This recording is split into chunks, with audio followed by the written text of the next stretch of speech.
Hi, this is Howard Innes, and this podcast is recorded on behalf of Amphibian and Reptile Conservation, and it's about the recent 2024 Herp Workers Meeting. This is the first in a short series of podcasts, so do please make sure you listen to all of them.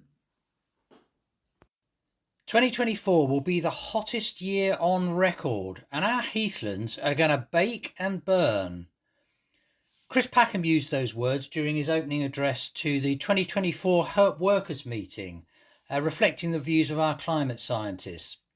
His opening address was brilliant, had some great messages for all of us, including some personal messages like considering what we drive, what we eat, and where we bank, as a way for us all individually to help shift the needle on climate change.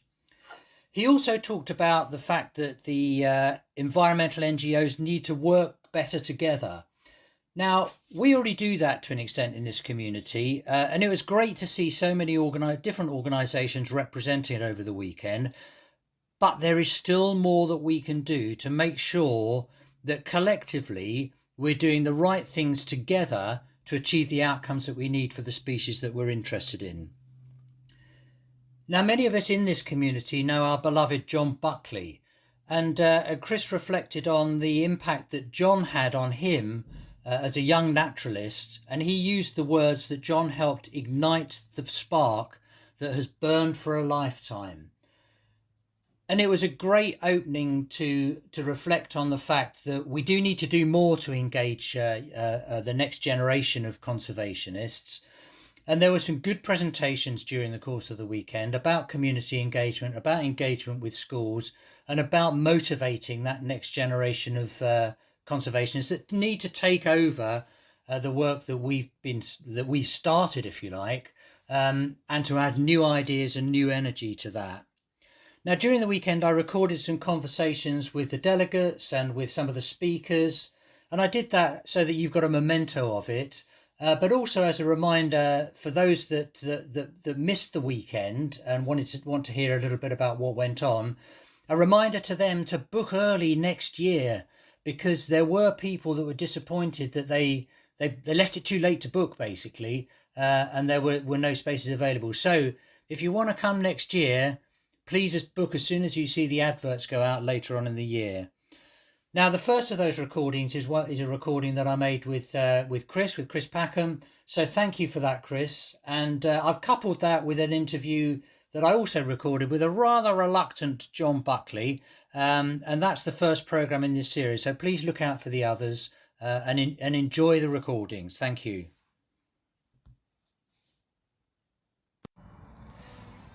Chris, fantastic introductory speech this morning. Really, really impressed with that. It was a good inspiration for everybody, I'm sure.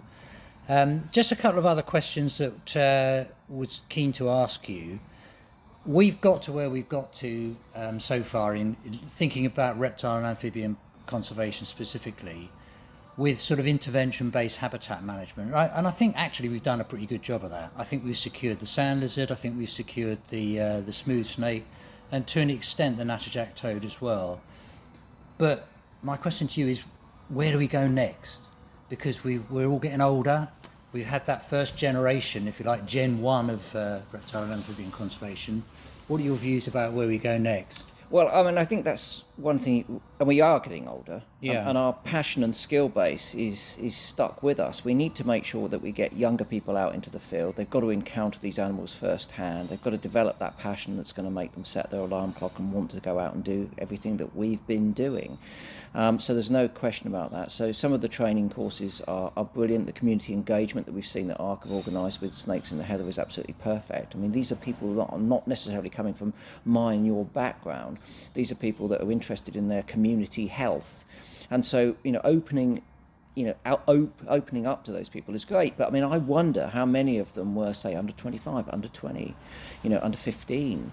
I mean, I remember John Buckley, who is here today, taking me out on conservation programs, basically clearing pine trees and so on and so forth. And I was like, 14, Yeah. And so it was sort of instilled in me at a very young age. And of course, that was practical hands-on conservation, but I knew the reason I was there because that was being explained to me by those conservationists, all adding to my interest in the species, understanding of their ecology and requirements. And that sort of, I think we accepted that as being sort of quite fundamental because we were into it as, children or teenagers. But children and teenagers are not into it now, so we've got to bring them in. There's no question about that. And that means changing our model. I mean, ARG, has it got a TikTok account?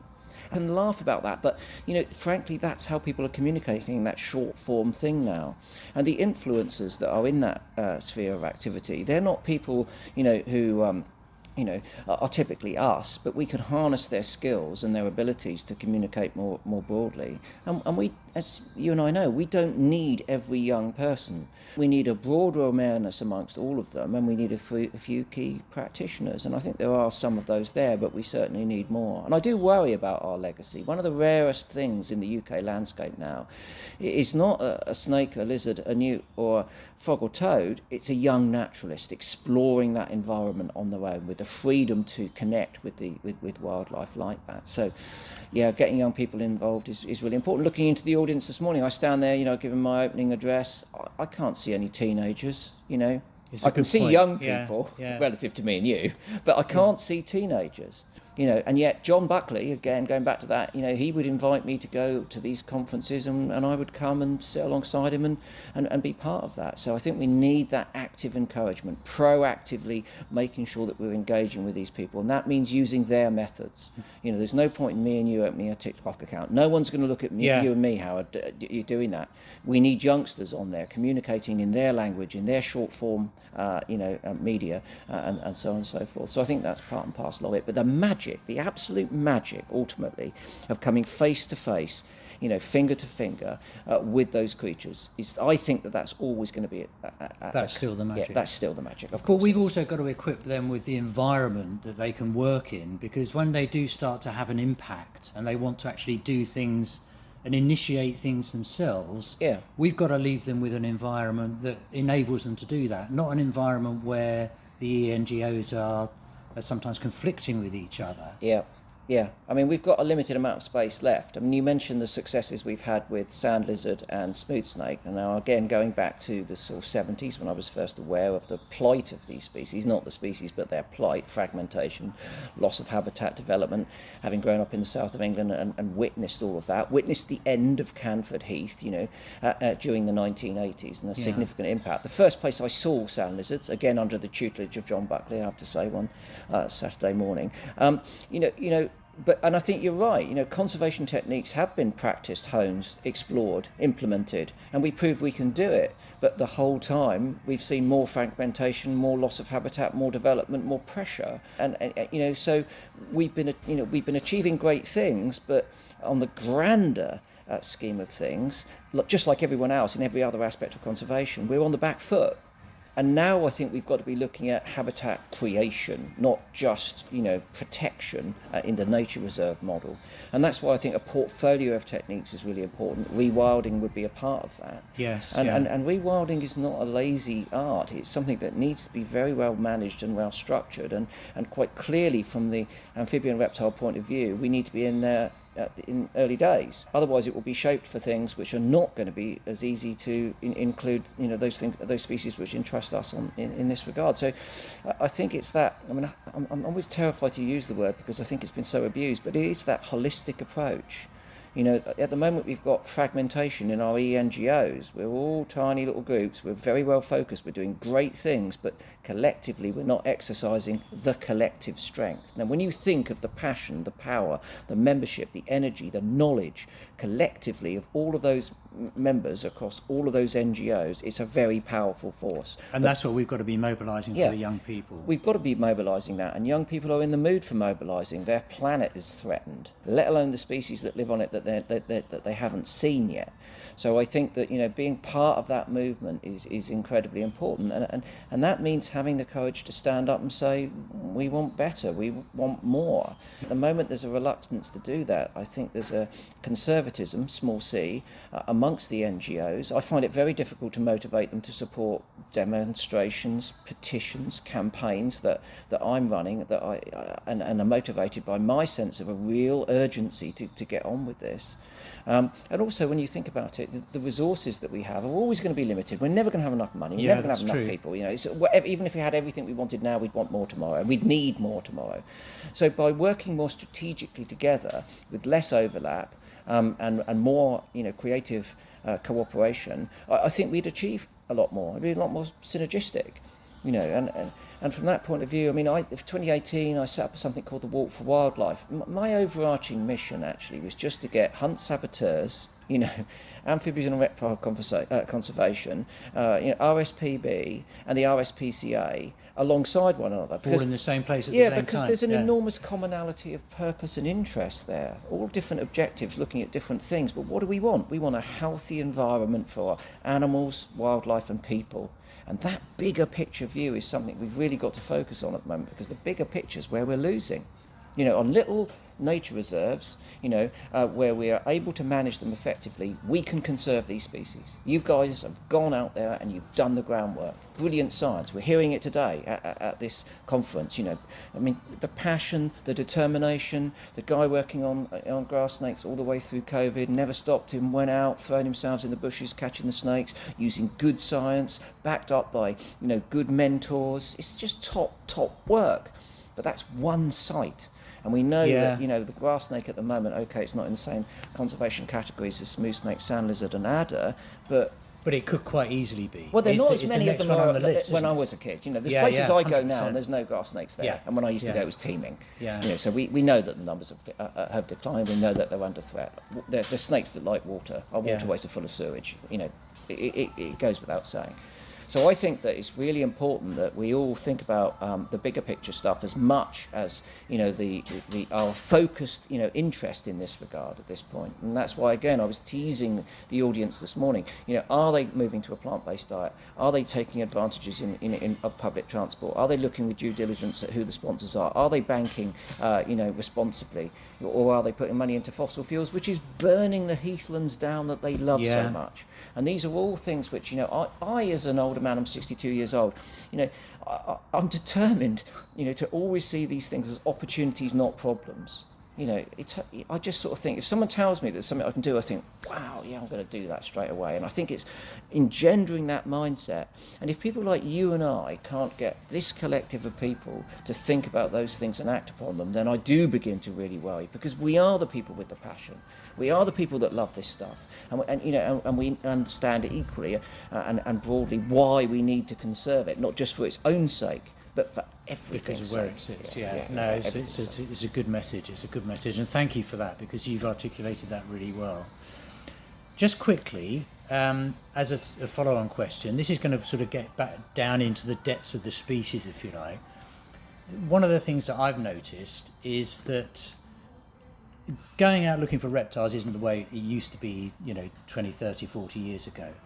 And the big change that I've seen is the dearth of invertebrates. And the invertebrates feed that food chain that our amphibians and reptiles rely on. And there's also more pressure from above as well. You've got things flying overhead, more of the things flying overhead, they're going to eat them. A lot more buzzards. So they're squeezed a bit in the middle. But I'm really worried about that underlying lack of upswell of invertebrates that these things feed on. So we've got to take that into account. Everyone here should be campaigning against the use of neonicotinoids, pushing back on the use of glyphosate, looking at industrial farming and asking, are our farming practices and the subsidies that support them the right thing to do? That's basically the meat and veg of this business. Because you can do everything you can to protect a species in isolation, but that's not the real world in any way, shape or form. And you point out, the loss of insects. Well, the science is, has been coming through for some time now. We know that significant losses have been recorded in Europe and in the UK too, and we know the reason. It's intensification of agriculture. It's farming practices which are not compatible with supporting a biodiversity which they could. And yet at the same time, we have farming practices, people like us, if you like, farmer conservationists in a way, who have been trialling techniques of farming, not directly conserving wildlife, but trialling techniques of farming, which does encourage biodiversity or protect it or stabilise it, and they work. again, they are equipped, as we are, with a toolkit of measures which have been proven to work. The problem is that we're up against big ag, we're up against influence of NFU in DEFRA, and that's why we as conservation agencies need to be knocking on the door of DEFRA, as we did in September last year when I organised a protest following the State of Nature publication. And basically the message is really clear. We want more investment in DEFRA. DEFRA has had its budget cut. We want less influence by nefarious lobbying, and we want more access to conservationists in their influencing policies. Because if the government's going to meet its criteria of biodiversity net gain and the recoveries which they've targeted, none of which they're meeting at the moment, let's be really clear about that, they're not meeting any of those, then we do need to be looking at those fundamentals. And you've hit a very simple one on the head. Why isn't everyone here today, really upset about neonics, like I am? Yeah. Because I know that that's it. We've got to think bigger picture as well as just our own stuff. It's really hard, I know, because we get so focused and so passionate about the species we're interested in, and we do tend to partition ourselves as individuals and ourselves as groups, but it's bigger picture stuff. We've really got to push back against those sorts of things, and we know we can do it. The answers are there on the table. We just need to make sure they're implemented, and to a large degree, that is about influencing our decision making. Our governors, making sure that they act on best informed advice. Well, I've just listened to a load of best informed advice. It's there. We need to make sure that they're listening, and that means knocking on their door and telling them, because that's what's happening every single day with NFU lobbyists who are saying we want more chemicals, we don't want to rain, we need a derogation, so we can use neonics, and so on and so forth. And we should be pushing back really hard, but there seems to be a reluctance to do so amongst the NGOs, because they don't want to upset people, don't want to rock the boat, they want to upset their partners. We work with farmers, we can't upset them. Well, frankly, we're going to have to upset them, because they, just like us, are going to have to change their minds and their policies and practices if we want to survive. We want to do that, yeah. But there's also the issue of us working together better in the NGO community as well. Definitely. Yeah. I think that's one of the that's where it's one thing that really irritates me enormously, is because I see that happening in other fraternities. Yes. So I have issues with unsustainable and illegal shooting, but the shooting fraternity works very much better together than we do. So it's much more difficult for us to counter those and ask for meaningful reforms than it is for them to resist those meaningful reforms, because they communicate better and strategize together. Yeah. And what we should be doing as a collective movement is making sure that we have that strategy. And again, that's why I've been pushing again this year. I'm trying at this point in time to lure the NGOs into a march in June, peaceful, democratic, colourful, family-friendly, weight of numbers on the streets, with a clear message to our politicians as we're approaching a general election that we want nature recovery, and it's an integral part of the quality and needs of our lives, and we expect that, and we are placed to deliver. We could do that if we were just given the resources and the opportunity. Brilliant. Thank you, Chris. It's been fantastic talking to you, and thank you so much for opening our conference today. Not at all. It goes back a long way. As I say, it was an enormous privilege. I published a book this week called Superhero Animals, actually. It's a kid's book for 6 to 9-year-olds. And one of the superhero animals was sat in the audience today, is John Buckley, and he was my biology teacher. Went to a comprehensive in Southampton, and he was a young teacher there, and I was struggling because of the autism. I didn't know what it was. It was all a bit of a mess, and I'd take in my diaries, and I'd show him maps of birds' nest and my snake skins that I'd found and stuff like that, and he gave me an enormous amount of time, instruction, and it's not an understatement to say that I would not have been invited here to speak to you today if it weren't for John Buckley. I'm just enormously indebted to him. So the fact that he was sat in the front row was just brilliant. Mega. Yeah, I can't tell you how brilliant that is. He's as much of a legend as you are, Chris. More of a legend for me, I can tell you. He's my ultimate hero. Yeah, fantastic. Thank you so much. All right, you're welcome. Thank you so much. So I'm with John Buckley, and John, you were referenced yesterday in Chris's opening address, and when I spoke to him subsequently, he talked about you as well. And he was referring back to the times when, in your previous profession, you and he went out and did the sort of stuff that we're still doing now. And that was a long time ago. So Yes. I wanted to get your reflections, first of all, on how things have changed over that period of time. Right, so one of the places we used to visit was called Lower Itchen Fisheries, and that was all in private hands in those days. And we were able to go longworth trapping, and we made a reintroduction of barn owls. I think it was David Cobham was Okay. breeding barn owls, and we had 4 barn owls, youngsters, which we released there. And there are lots of little projects you can undertake with ease because there's no public access. Fantastic, that sounds good. And did you do much in the sort of reptile amphibian sphere with in those days? Not so much. We were mostly doing small mammals with longworth trapping. I did a little bit of bird ringing because I was a bird ringer, and we were just observing. So it's mostly owls and small mammals we were interested in. Fantastic. That sounds like good fun. And a couple of other things. You've obviously been employed as the Amphibian Conservation Officer for ARG and its predecessor organisations. If you look at the work that you've done on natterjacks particularly, reflecting now, how do you think we've done, and is the natterjack in a better state than it was in those days when you started? Well, I think in Arnie Cook's book, was it Tadpole Hunters? Yeah. He said that things were no worse than when we started. So that was one thing that hasn't deteriorated, but there has been deteriorations at some sites and improvement at others. And the one in Hampshire, Woolmer Forest, is the only population of any species in Hampshire we can say it's definitely improved. So at the worst, with the nadir, it was something like, I don't know, 15, 20, 25 spawn strings, and now it's approaching 100. And it's spread over quite a large area now, isn't it, with the habitat management that's been done and the Yes. pond creation that's been done. It's a lot bigger than it was. Yes, I mean, the main thing is that we're using sound scientific research to guide our conservation management. So the work done by Trevor Beebe and Brian Banks and John T. Denton all led to the type of management we've undertaken there. So it's a good success story. And more, that's the one site in Hampshire, Yeah. which is very relevant today because we're sat in Hampshire. But what about the natterjack further afield, if you like, on the coastal dunes and some of the other sites for it? Well, I think it all depends. If the dune system can run free, unimpeded, and dune slacks form, and then mature, and then there's new dune slacks further forward, then I think everything's all right. But I think dunes are getting a bit fixed, and the ponds are changing, and they're less suitable for natterjacks because common species move in.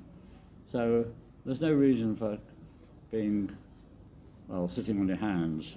Yeah, so it's continuous habitat management, Yes. really. Yeah. And a lot of the inland sites in Lancashire, I'm thinking, have been lost. By inland, I just mean not in the active dune systems. Yeah. So the West Lancs Golf Course and one or two other sites where the natterjacks occurred a little bit further inland have gone. Yeah. So I'm not over optimistic, but with habitat management and with, Dedicated effort, you can do it. Yeah. Yeah. That's a good message. And finally, the final question I wanted to ask you is that one of the things that Chris was imploring us to consider yesterday was engaging young people, because it's, and you and I know that we need the next generation. Yes. If we can consider ourselves to be the sort of first generation of proper reptile amphibian conservationists, have you got any views about how more young people should get involved and can get involved? I think in some cases it's a case of spotting individuals, because key individuals make a difference. But generally speaking, projects like we used to have when I was a teacher, having a school's conservation corps, which is a rather old-fashioned name, but basically we used to turn out on Sundays with up to 10, 15 pupils, and they'd undertake habitat management. Yeah. And that would last about 2 hours. You know, you have refreshments and so forth, and write it up, and have all the reports and things. And that was really nice. And just the increasing pressure on teachers meant that teachers had less spare time. They weren't looking around for interesting things to do, and that died out.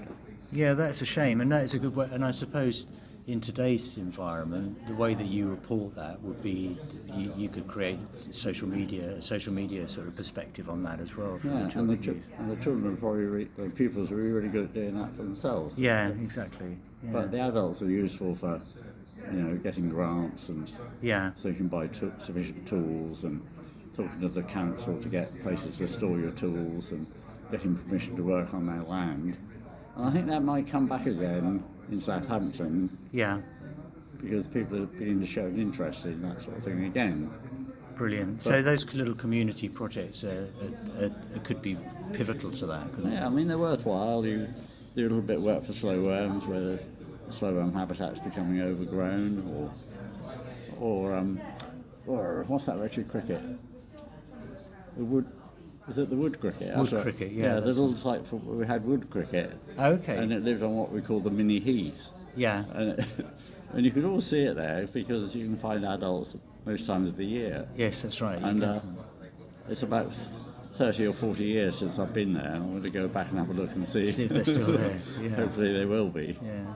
So there's a great deal of hope, and the contribution you've made is extraordinary, and you're still doing it, really, John, aren't you? Yeah, I'm really currently very keen on sundews as well as other things. Fantastic. But the thing is, you can't rely on hope. You've actually got to do something.